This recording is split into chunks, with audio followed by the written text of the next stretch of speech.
Assalamualaikum warahmatullahi wabarakatuh. Perkenalkan, nama saya Ana Siti Nur Rahmah dengan NIM 2141103011125 dari kelas 4 HSB. Dengan adanya video ini yaitu untuk memenuhi tugas mata kuliah literasi media, yaitu untuk membandingkan dua media. Yang saya bandingkan yaitu antara media cetak dengan media online. Media cetak yaitu media yang membuat informasi dalam bentuk publikasi cetak, yang sedangkan media online yaitu sebuah sarana untuk berkomunikasi secara online atau melalui website dan aplikasi yang hanya bisa dijangkau melalui internet saja. Nah, dalam hal tersebut pasti terdapat kelebihan dan kekurangan.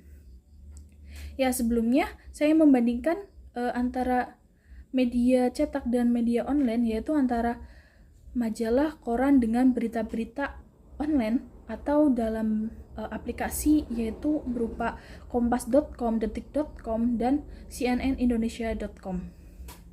Ya, kelebihan dari media cetak yang pertama yaitu dengan harga terjangkau, kemudian topik beragam dalam satu media. Nah, kemudian dapat dijangkau oleh semua generasi. Yang keempat, dapat diberikan terhadap target demografi tertentu. Kemudian yang terakhir, dapat disimpan sebagai referensi. Nah, adapun kekurangannya dalam media cetak tersebut yaitu tidak dapat menjangkau audiens global. Jadi kita tidak pembaca itu tidak bisa untuk berkomentar atas berita tersebut. Kemudian kurang cocok untuk iklan jangka panjang. Jadi dalam kelebihannya itu terdapat menjangkau topik beragam dalam satu media. Jadi mungkin ada topik iklan tetapi tidak bisa untuk jangka panjang gitu. Kemudian penyebaran berita ini lambat karena penyebaran berita tersebut menggunakan harus dicetak dan lain sebagainya ya. Kemudian biaya produksi dan distribusinya itu sangat mahal.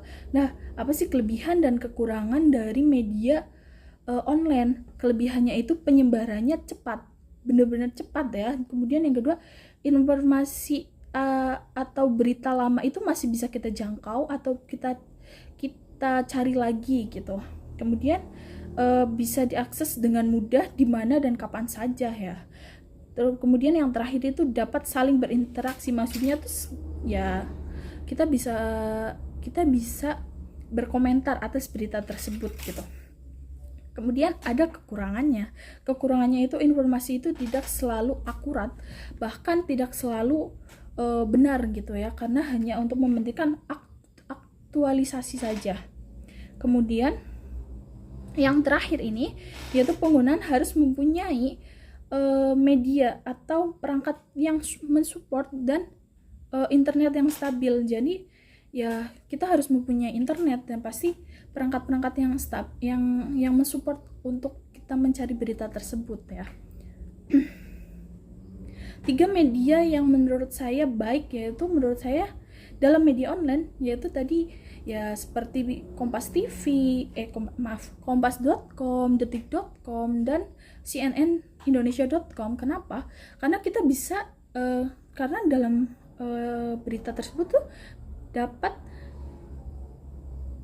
selalu mengupdate berita-berita terus gitu.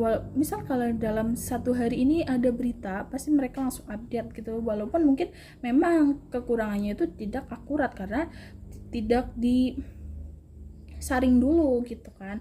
Tetapi pasti dengan adanya perkembangan zaman, dengan adanya perkembangan media, itu dapat dijangkau atau kita dapat bisa mencari berita kebenarannya ketika dalam media A ini tidak benar gitu. Terus kita bisa mengakses kapan saja. Sedangkan kalau dalam media cetak itu kita harus menunggu korannya itu. Jadi ya kita lama untuk mendapat berita yang sedang viral gitu ya. Ya. Sekian dari saya. Wassalamualaikum warahmatullahi wabarakatuh.